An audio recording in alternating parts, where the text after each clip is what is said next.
Muli po mga pinapakatunan natin taga-distritos, palakpakan po natin, Vice Mayor Chia Pienza, Fiore, Isko Moreno, Tomatoso.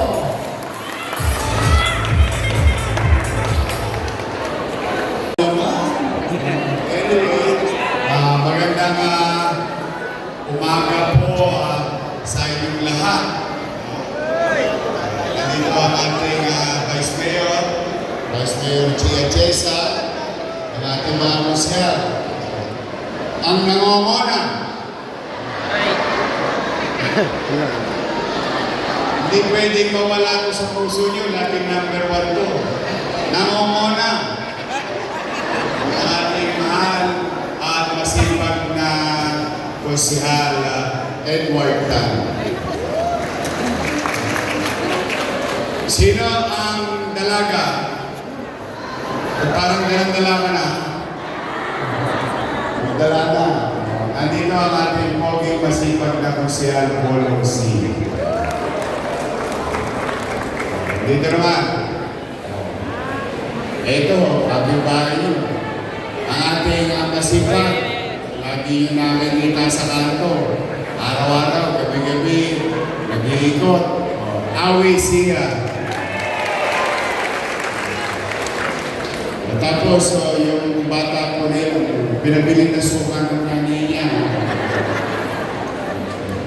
Anak ko yun ng ex-girlfriend ko. Kasi asawa ko na. Ang anak ko si Princess.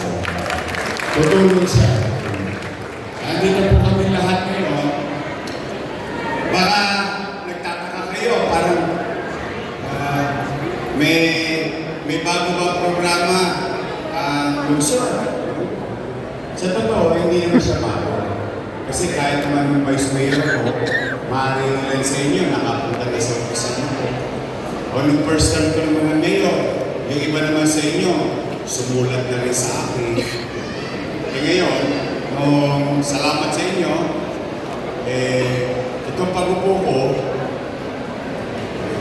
umulusot yung dami ng sulat na dumarating sa opisina.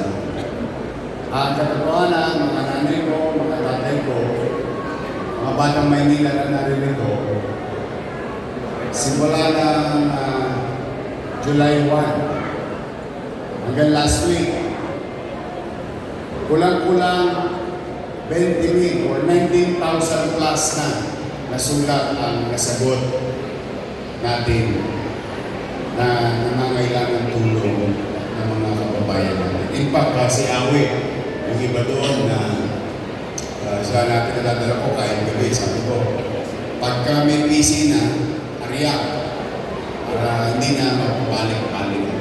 So, tuloy-tuloy ko rin. Tuloy-tuloy naman. In-improve lang namin, kaya kayo nandito.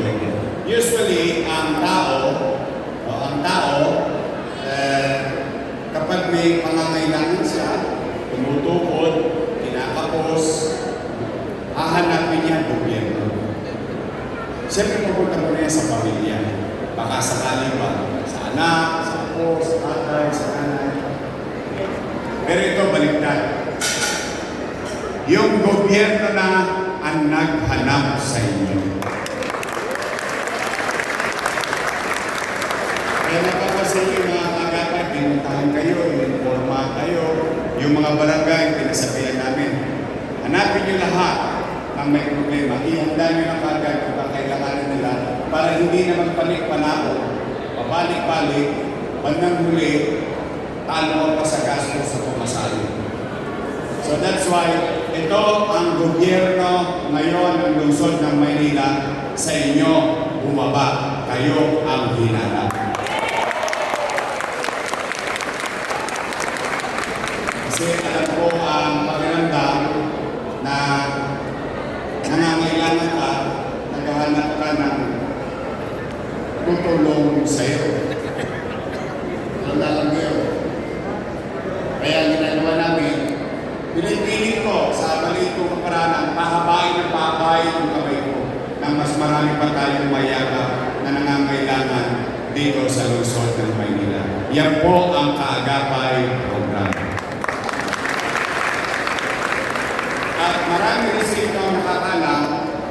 kami naggagawa ng mga public assembly, yung ganito, whether kwentuhan, whether sayahan, whether tulungan, mapapansin niyo maayos tayo. Kaya, yung mga nasa Audley, taas naman, shout out. Okay, pag-aalala. Tiyak dito. Tiyak. Hindi tayo ako nagtamalian dito. Uwi ano. Marami naman tayo kapag isa-isa namin dito. Just, pagdadamutan nyo na kung ano ang mga kailangan natin. Pero sigurado po kami, wala nang malingan doon. Walang balikan. Walang balikan in such a way. In our own legal way. Today, maibsan, kung kaya buuin, kung kaya man, ano pa man, makaligtas ng buhay. Kasi sa ganito pamamarati, natsatsamba din namin yung mga life-threatening situation. Kaya, sa inyong lahat, ito po ang kagapay program. And let me take this opportunity. Thank you sa inyo. Binigyan ninyo ulit ng pagkakataon na makapagay.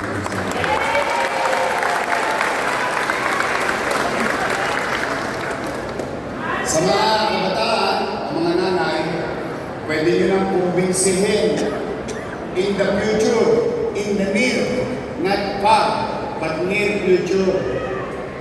Ang inyong mga apo o anak, sabihin nyo na sa kanila, na, apo, mag-doktor ka, mag-nurse ka.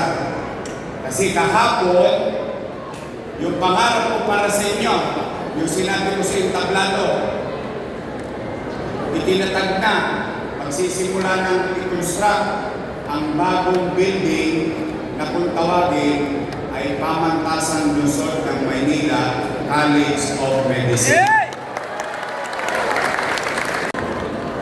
Na ang purpose, kung dati-rati, mga 300 lang ang kaya natin papag-aralin na maging doktor, maging nurse, medtech, and all College of Health Allied Sciences. Pero mas madali natin maintindihan, College of Medicine.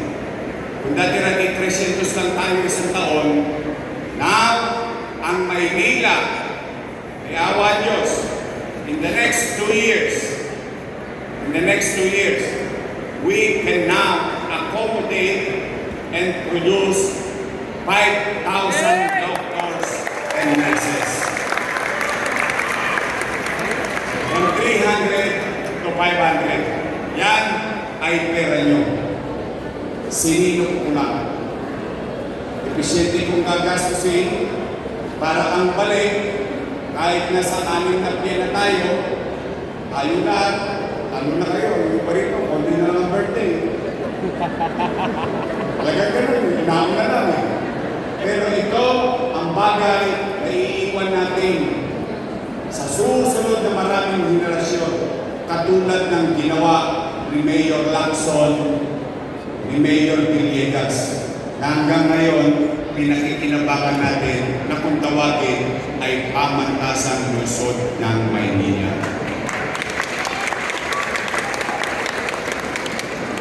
Kaya pwede nyo na medyo urot-urotin. Ako, mag-doktor ka. Sayang kasi libre. Ano man tos kasi. Diba? Tapos may baon pa. Diba, may baon pa sa akin. Isang buli. Now, mag-i-start na tayo. Pero special shoutout lang. Taas nga kamay ng mga senior citizen. Natanggap nyo na? Yung worldwide? Makikita ulit tayo sa April. Basta, nakikik, nabalik na. May gatas pa yan ulit this year. Basta, bayan nyo ito sa Maynila, kahabaan ng buhay.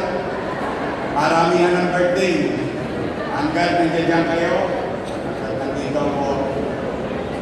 Kahit anong mangyari, kahit anong grupo, pipili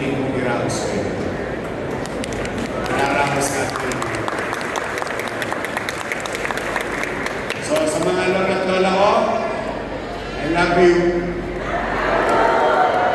Mag-umpisa na tayo. Magandang umaga. Palain naman